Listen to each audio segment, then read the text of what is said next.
Pirang atraksyon sa Albay planong inominate kan lokal na gobyerno na maging parte kan UNESCO World Heritage Site. Uyan istorya ni Rosie Nieva. Day na pugulang mapawaw kan mga turistang sindaed na asin Mary Grace, nagikan pa sa Quezon Province asin Cavite, makalihis makaabot sa Kagsawarwin sa Banuaan kan Daraga Albay.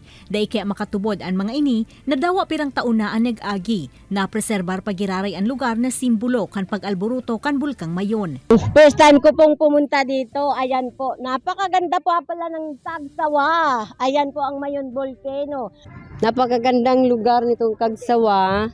At sana maalagaang mabuti. Sa ikaduwang pagkakataon, plano kan lokal na gobyerno na inominate ang Kagsawa Ruins asin ang mismong Bulkang Mayon, kabali na ang Budyao Ruins sa Banyadero, asin ang mga simbahan kan Daraga asin Kamalig para mapabali sa UNESCO World Heritage Site. Kasabay kay niyan pagpirma sa sarong Joint Executive Order kan LGU Daraga asin Kamalig, simbahan asin ang Provincial Tourism Office para matutukan ang nasambitan ng plano.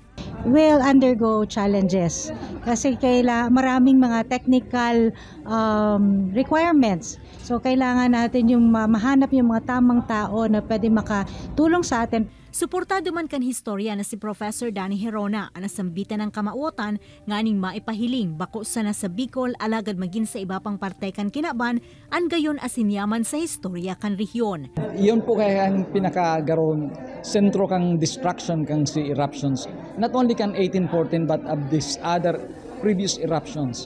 Kaya medyo naging prominent na maray ang role sa history kang Kagsawa and Daraga and of course ang Budyao. Ini si Rosie Nieva, Balitang Bicolandia.